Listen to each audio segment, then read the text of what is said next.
नमस्कार.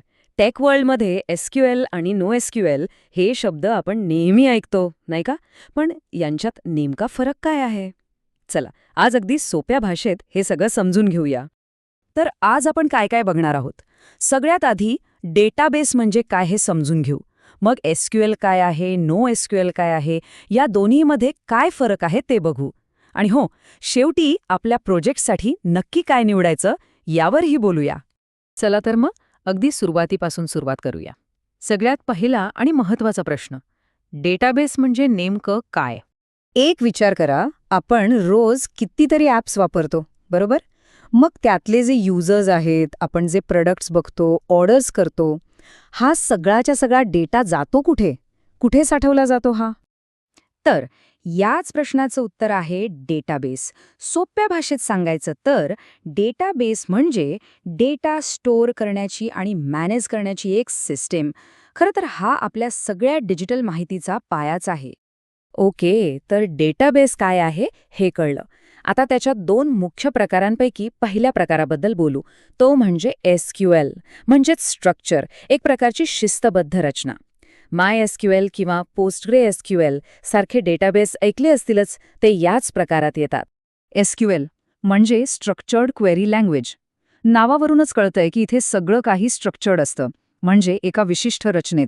यात डेटा एका टेबलच्या फॉर्मॅटमध्ये ठेवला जातो, अगदी आपल्या शाळेतल्या रजिस्टरसारखं, ज्यात रोज आणि कॉलम्स असतात.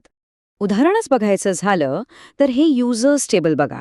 इथे प्रत्येक युजरची माहिती एका वेगळ्या ओळीत आहे, म्हणजे रो मध्ये.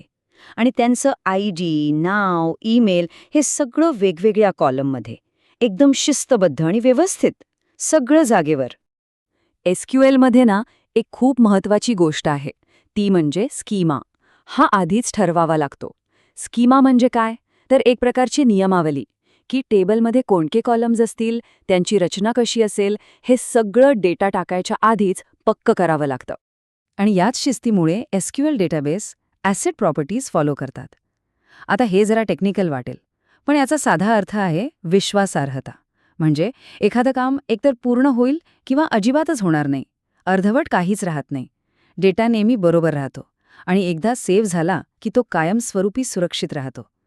म्हणूनच बँकिंगसारख्या ठिकाणी यावर खूप विश्वास ठेवला जातो. चला, आता नाण्याच्या दुसऱ्या बाजूकडे वळूया, म्हणजे नो एसक्यूएल. नावाप्रमाणेच हा लवचिकतेसाठी ओळखला जातो. MongoDB किंवा कॅसेंड्रा ही त्याची काही प्रसिद्ध उदाहरणं आहेत. नो एसक्यूएल म्हणजे नॉट ओन्ली एसक्यूएल. म्हणजे इथे डेटा फक्त टेबलमध्येच ठेवायला हवा असा काही नियम नाही. इथे पूर्ण मोकळीक आहे. डेटा कोणत्याही स्वरूपात साठवला जाऊ शकतो.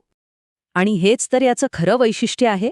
इथे बघा, डेटा टेबलमध्ये नाहीये, तर एका जेसन डॉक्युमेंटसारखा दिसतोय. म्हणजे राहुल नावाच्या माणसाची माहिती, त्याचं वय, त्याची स्किल्स सगळे एकाच गठ्ठ्यात. किती सोपं आणि लवचिक आहे हे, नाही का? यामुळेच नो एसक्यूएलचे फायदे खूप मोठे आहेत. स्कीमा लवचिक असतो, म्हणजे नियमावली कडक नसते. स्केलेबिलिटी खूप जास्त आहे आणि प्रचंड प्रमाणात डेटा हाताळण्याची ताकद यात आहे. म्हणूनच तर आजकाल बिग डेटा ॲप्लिकेशन्समध्ये नो एसक्यूएल इतका पॉप्युलर आहे. ओके, तर आत्तापर्यंत आपण दोघांनाही स्वतंत्रपणे ओळखलं. आता वेळ आली आहे एसक्यूएल विरुद्ध नो एसक्यूएल, एका थेट तुलनेची. सगळ्यात पहिला आणि मोठा फरक, डेटा स्ट्रक्चर. एसक्यूएल म्हणजे शिस्तबद्ध टेबल, तर नो एसक्यूएल म्हणजे डॉक्युमेंट्स, की व्हॅल्यूज, ग्राफ्स, अनेक वेगवेगळे प्रकार. दुसरा फरक आहे स्कीमाचा, म्हणजे नियमावलीचा. एसक्यूएलमध्ये स्कीमा फिक्स्ड असतो, आधीच ठरलेला.